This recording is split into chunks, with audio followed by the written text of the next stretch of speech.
Hello, Hungary. Hello, Budapest. Hello, fellow Europeans and American friends.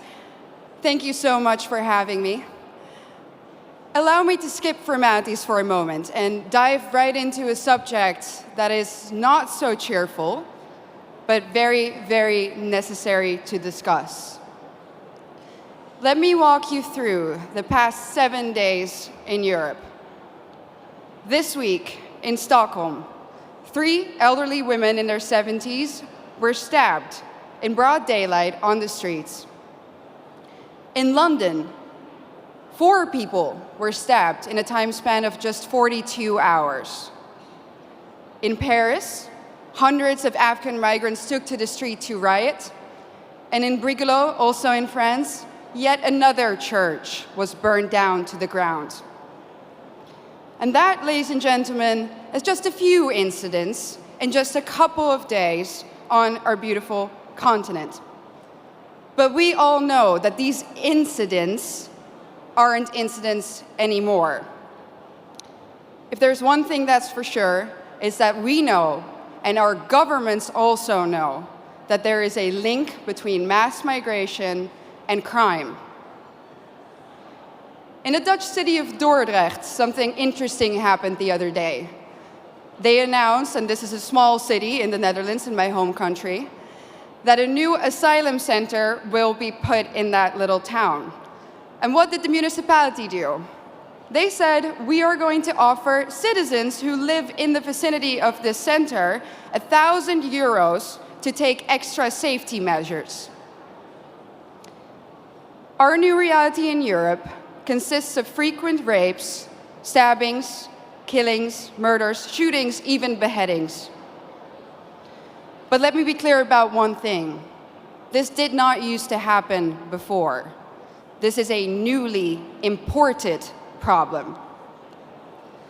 Samuel P. Huntington predicted this over 25 years ago when he wrote, and I quote, "In the new world of mass migration, the most pervasive, important, and dangerous conflicts will not be between the social classes.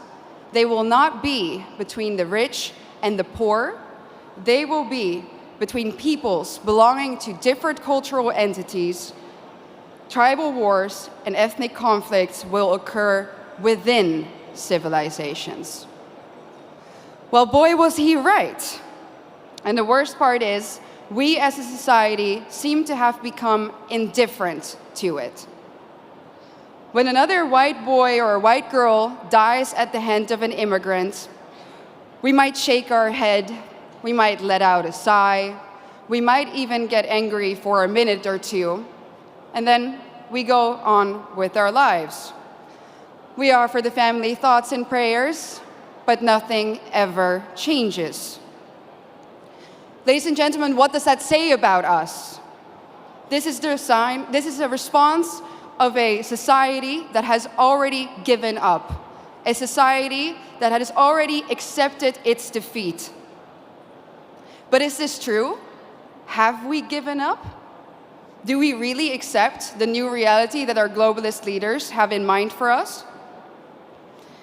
I know one thing for sure.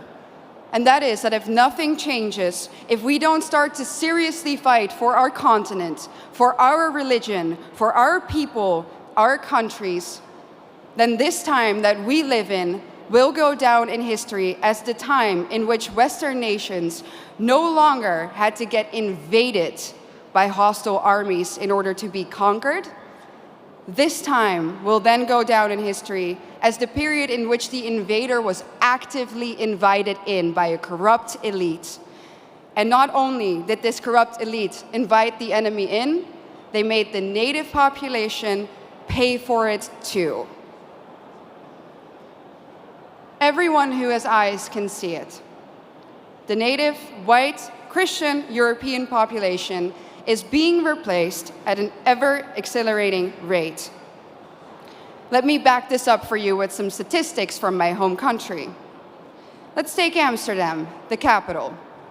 Amsterdam currently consists of 56% migrants. The Hague, 58% migrants. Rotterdam, almost 60% migrants. And of course, most of these immigrants come from non-Christian, non-Western, African and Middle Eastern countries.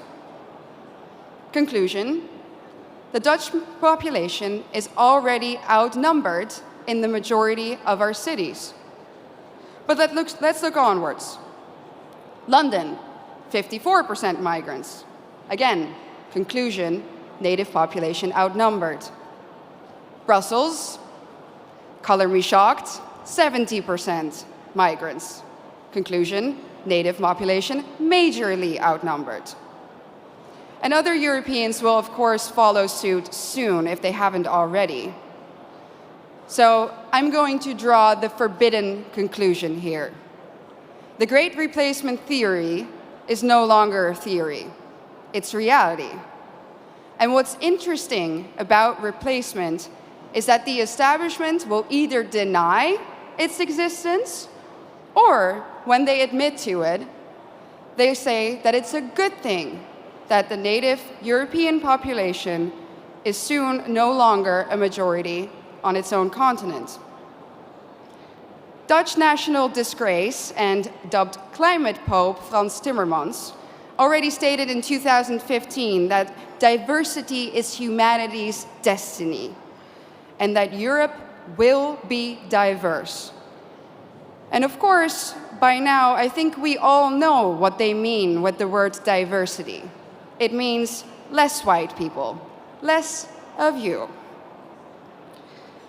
Imagine this in an Asian or an African country.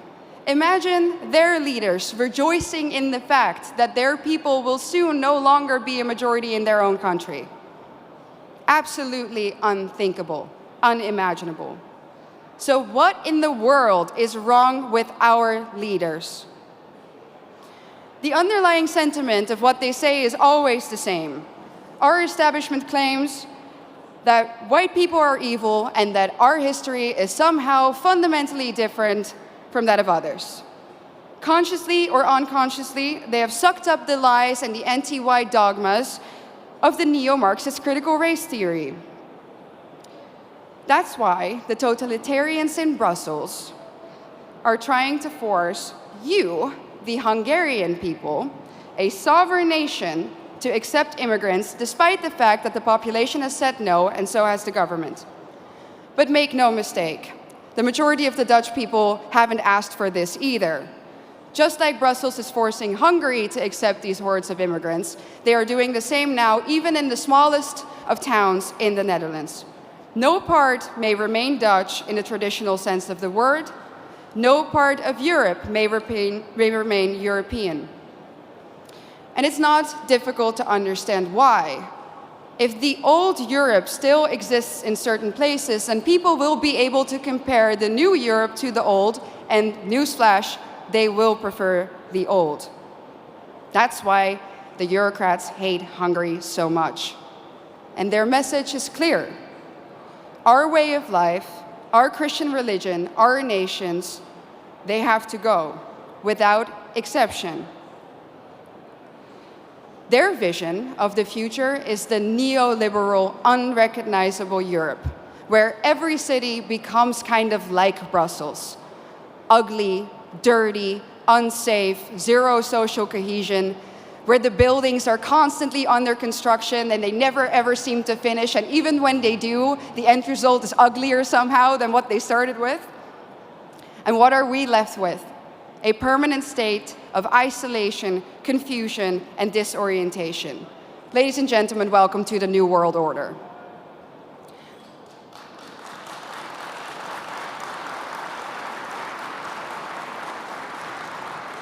So what's the antidote?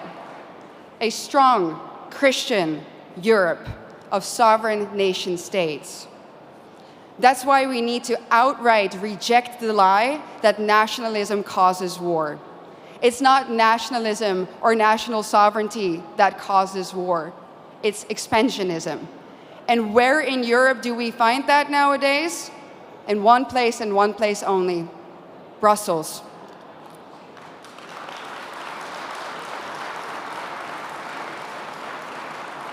Isn't it funny how the same people who erode our national sovereignty and love to do it, give it all up to the bureaucrats there, that those people are now telling us that we need to spend billions and billions of euros on the national sovereignty of Ukraine?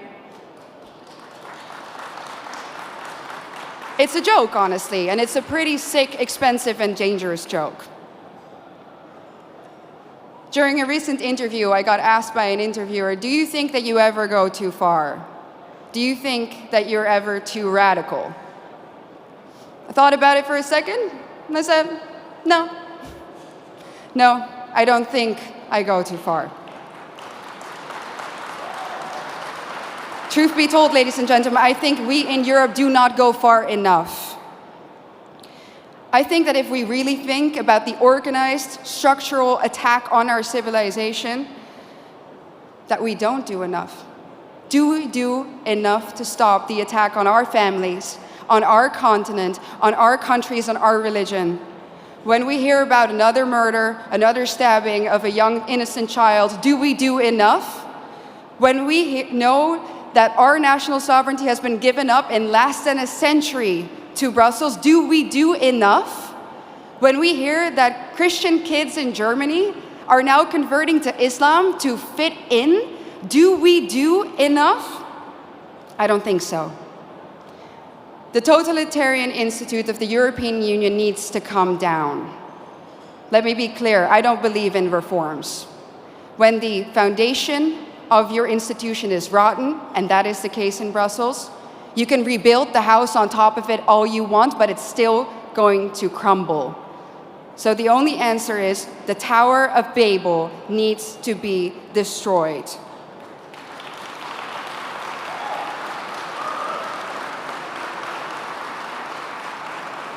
Ladies and gentlemen, we are the daughters and sons of the greatest nations on earth.